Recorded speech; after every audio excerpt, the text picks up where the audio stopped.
fazendo aqui agora algumas questões para a gente estar praticando aquilo que a gente aprendeu aqui. Então lembrando vocês que todos os exercícios que eu fizer aqui, eu estou deixando a lista deles na descrição para vocês estarem baixando e podendo fazer junto comigo. Então vamos lá.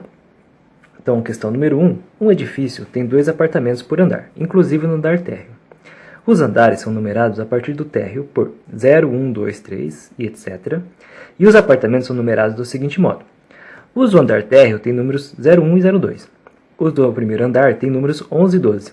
Os do segundo andar têm números 21 e 22. E assim por diante. Considerando a correspondência que associa cada número de andar aos números de apartamentos deste andar, responder as questões. Então vamos lá. O item A diz o seguinte. O andar de número 3 está associado a que numeração de apartamentos? Então, vou fazer um desenho aqui para a gente conseguir entender o que está acontecendo. Então, o enunciado diz que tem um prédio. E nesse prédio tem 2 apartamentos por andares, inclusive no térreo. Então aqui é o térreo. E aí, primeiro andar, segundo andar e lá o terceiro andar. Então primeiro andar, segundo andar e aqui o terceiro andar. E ele diz pra gente que o térreo é numerado com 0 e 1 e 0 e 2. O primeiro andar é 11 e 12. E o segundo andar é 21 e 22. E aí ele pergunta, o terceiro andar? Bom, aqui é fácil a gente ver que o térreo, né, que seria o 0 aqui, andar número 0, ele começa com 0 e 0, o primeiro andar começa com 1 e 1, o segundo andar começa com 2 e 2, então o terceiro andar vai começar com 3 em 3. Logo, os apartamentos do terceiro andar serão 31 e 32. Bem tranquilo. Então, os apartamentos 31 e 32. Agora o item B.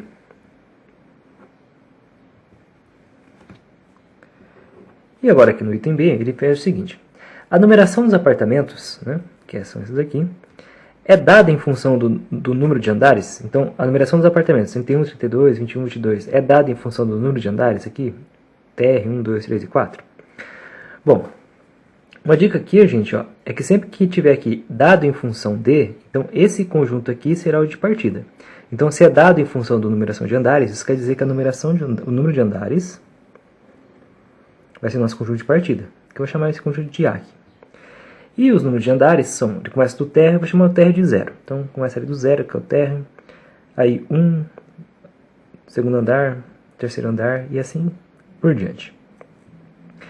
Agora, o conjunto de chegada será esse primeiro que ele fala aqui, ó, a numeração dos apartamentos.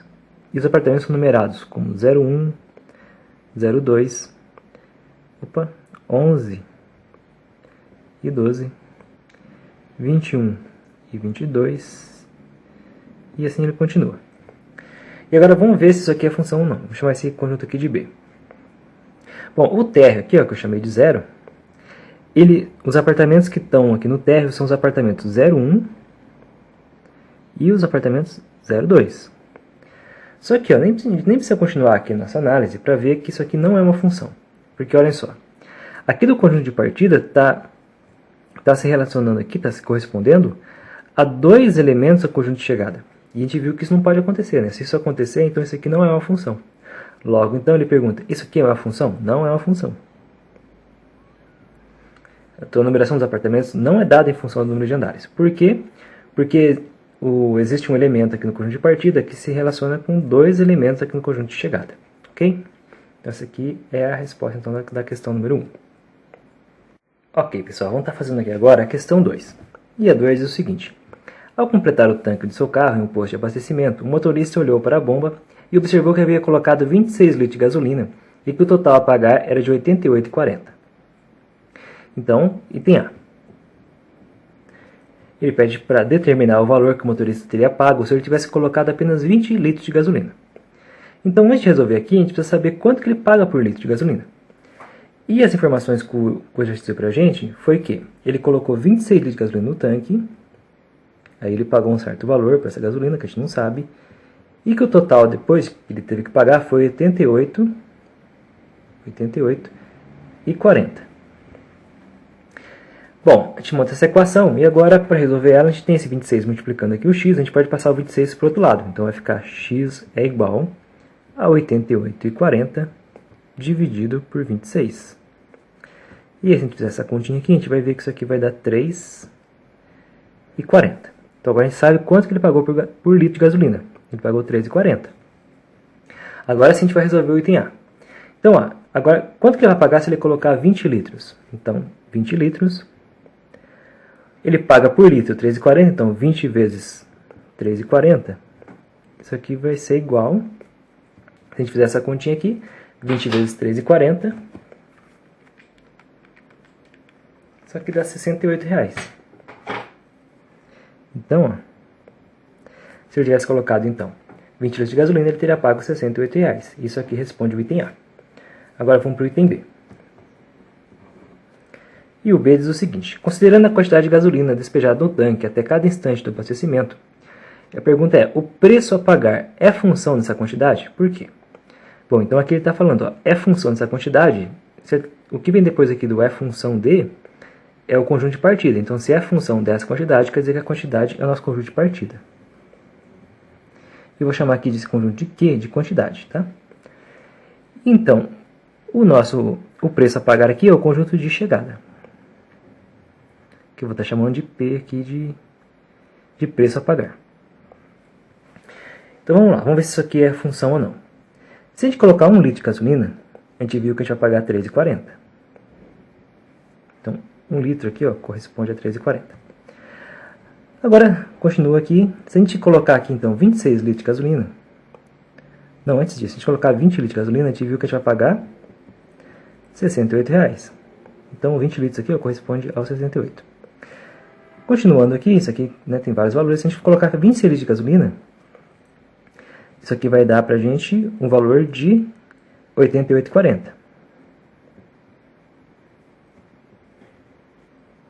A gente consegue ver aqui que para cada quantidade que eu colocar de gasolina, eu vou ter um único valor para aquela quantidade. Eu não vou ter, por exemplo, 1 litro de gasolina custando R$3,40 e 1 litro de gasolina custando R$6. Não vai acontecer isso.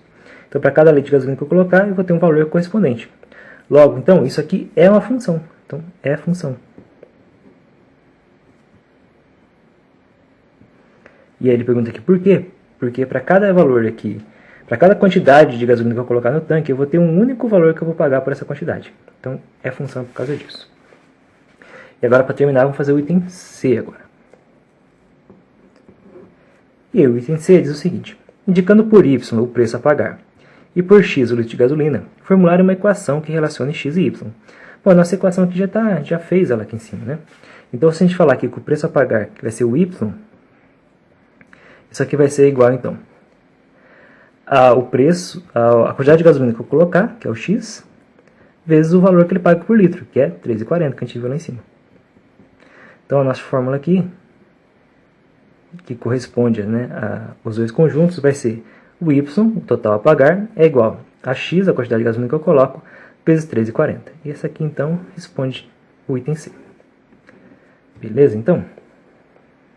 Ok, vamos estar fazendo aqui agora a questão 3. E a questão 3 é o seguinte: um capital de R$10.000 foi aplicado no regime de juros simples à taxa de 2% ao mês. Obtenha a lei de associação que expressa o montante Y acumulado nessa aplicação em real em função do tempo X em mês. Então, para resolver essa questão aqui, a gente tem que lembrar a primeira diferença entre juros simples e juro composto. O juro composto é aquele juros que gera juros em cima de juros, né? Os juros que do mês ele entra no capital, que vai ser acrescentado mais juros em cima do capital, que era inicial, mais os juros. Agora, os juros simples, não. O juros simples ele vai gerar juros só em cima do capital inicial. Então, todo mês vai gerar 2% de juros em cima dos 10 mil. E 2%, se a gente fizer aqui do lado, 2% é a mesma coisa que 2 dividido por 100, né, que é 2%, que é igual, se a gente fizer essa continha aqui, 0,02. Então, para calcular 2% de 10 mil, é só você fazer 10 mil vezes 0,02. E aí você vai ver que isso aqui vai dar R$200. Então, todo mês gera R$200 de juros. Agora, ele quer uma lei de associação que expressa o montante final acumulado nessa aplicação em função do tempo em mês. Então, vamos lá. Se ele deixar um mês aplicado, então, ele vai ter os 10 mil que ele tinha de capital inicial, mais o juro desse mês, que foi R$200, né, que já é R$200 todo mês. Então, mais 200. Então o montante dele vai ser de 10.200. Agora, se ele deixar 2 meses, vai ficar os 10.000 aqui, que ele já tinha. Agora mais.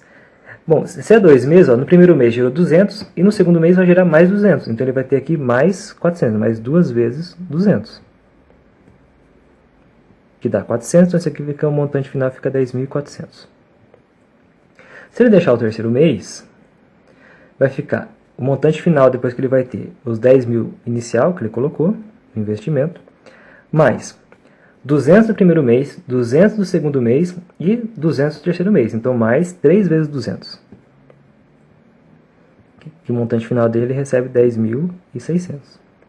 Bom, daqui a gente pode ter uma ideia de como vai ser essa formulazinha aqui, como vai ser essa lei de associação.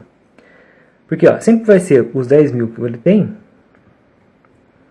mais a quantidade de meses, ó, se é o primeiro, o segundo ou o terceiro, vezes 200. Então, o montante Y final, então, vai ser 10.000 que ele colocou de investimento, mais o mês aqui, vezes 200. Então, se for o primeiro mês, 1 vezes 200. Se for o segundo mês, 2 vezes 200. Se for o terceiro mês, 3 vezes 200. Se for o 10º mês, 10 vezes 200. E assim por diante. Então, ele só queria só essa lei de associação e está aqui, então. Essa aqui é a lei de associação e termina aqui a nossa questão, então. Ok, vamos estar fazendo aqui agora a questão 4.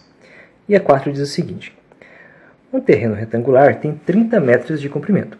Obtenha a lei de associação que expressa a área y do terreno em metro quadrado em função da sua largura x em metro. Então, a gente tem um terreno, então, que é retangular. E aqui está dizendo que o comprimento dele é 30 metros e a largura é x. E ele quer saber a área. Bom, para a gente calcular a área de um retângulo, a área de um retângulo vai ser a base dele, né, que é, no caso aqui é o comprimento, que eu vou chamar aqui de B, vezes a altura dele aqui, que é a largura x, que eu vou chamar de h. Então, para a gente calcular a área de qualquer retângulo, é só a gente fazer, então, a base dele vezes a altura dele. Agora, para achar aqui a lei de associação que ele quer, então vai ser o seguinte: ele pediu aqui a área y do terreno, então, no lugar de A aqui, que é a área, ele quer y. Então, a área y será igual a base do terreno, que é 30 metros, vezes a altura, que é a largura, que é x. Então, está aqui, ó, a lei de associação, então, que expressa a área y do terreno em função da largura x dele, é essa daqui. Aí, dependendo da largura, se a largura for 1, vai ser 30, se a largura for 2, vai ser 60, se a largura for 3, vai ser 90 e assim por diante. Ok, então, pessoal, isso aqui responde a questão 4.